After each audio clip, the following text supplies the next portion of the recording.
बस मेरा तो यही था। आपको कुछ पूछना है किसी को?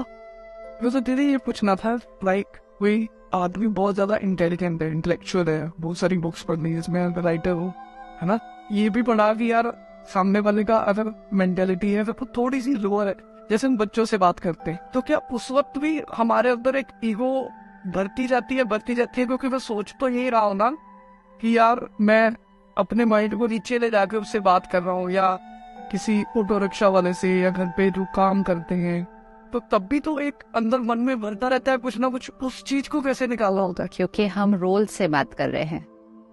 आप रोल से बात कर रहे हैं, या आप उम्र से बात कर रहे हैं, या आप रिश्ते से बात कर रहे हैं। एक्चुअली हम यहाँ से यहाँ बात कर रहे होते हैं। हम किससे बात कर रहे हैं? हम उस शरीर द्वारा जो शक्ति हमारे से बात करती है। जिस दिन वो शक्ति निकल जाती है, हम उस शरीर को घर में भी नहीं रखते। इवन एक छोटे से बच्चे से उस तरह से बात करो, वो आपकी हर बात कैच कर रहा होता है। हम उसको वो करते रहते हैं, हमें लगता है उसको हमारी कोई भाषा नहीं समझ में आती। सोल को हर बात कैच, बट हम ईगो कॉन्शियसनेस में चले जाते हैं। जब हम कहते हैं हम ये है, ये है, फिर वो भी ऐसा फील करते हैं हम नीचे हैं, ये ऊपर है, और इसीलिए हमारा कम्युनिकेशन कभी अच्छा बनता ही नहीं है, रिस्पेक्ट वाला होता ही नहीं है। या तो हम किसी से सुपीरियर हो जाते हैं, या हम फिर किसी से, अभी आपको लगेगा ये रिक्शा वाला है तो ये मेरे से नीचे है, फिर आप किसी और को मिलोगे तो आपको लगेगा मैं इससे नीचे हूँ, ये मेरे। तो हर समय हम किसी से ऊपर हैं या हम किसी से नीचे हैं, और फैक्ट ये है कि हम सब बराबर है, हम आत्मा है, एक है, रोल्स अलग अलग है। तो सब जितने भी राइटर्स हैं दीदी, वही कंटेंट पे ये बेस्ड पूरी दुनिया, हाँ, है ना, उनके लिए कुछ आप कहना चाहेंगे कि? सबसे पहले तो याद ध्यान रखें कि आपका कंटेंट देश और दुनिया का भाग्य बना रहा है, लोगों के संस्कार बना रहा है, और इस समय बहुत बहुत बहुत जरूरत है अच्छे कंटेंट। मतलब जो आत्मा को पावरफुल बनाए, कमजोर ना बनाए, जो बच्चों को कमजोर ना बनाए। नहीं तो आज से 10 साल के बाद वो मुश्किल तो हमारे ही जीवन में आके खड़े होने वाली है। ये ऐसा वाला डैमेज होगा जो हम अंडू नहीं कर पाएंगे फिर।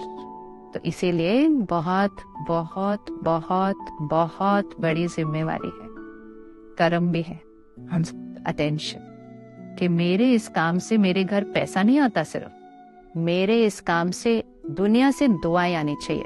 मेरा काम ऐसा हो जो धन मेरे घर आए, उस धन से दुआएं आनी चाहिए मेरे घर। अगर मेरे काम की वजह से किसी के घर में दर्द आया तो मेरे धन के साथ कौन सी एनर्जी आएगी?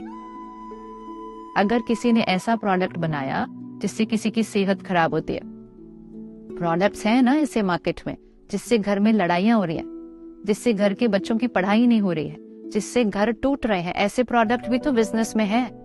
उस बिजनेस हाउस के पास पैसा तो बहुत आएगा, लेकिन उस पैसे के साथ एनर्जी कौन सी जाएगी? दर्द की जाएगी। धन के साथ दुआएं आनी चाहिए। तो कंटेंट ऐसा बनाओ जो लोगों को सुख दे, जो लोगों की शक्ति को बढ़ाए, फिर दुआएं आएंगी बहुत सारी। और जो धन होता है ना, वो सिर्फ सामान खरीदता है। जो दुआएं होती है ना, वो सुकून देती है, आपको भी, परिवार को भी, क्योंकि आपने दुनिया को सुकून दिया। तो जो हम सबको देंगे हमारे पास वो ही आएगा। यही लॉ ऑफ कर्मा है, रही है ना? राइट, शुक्रिया।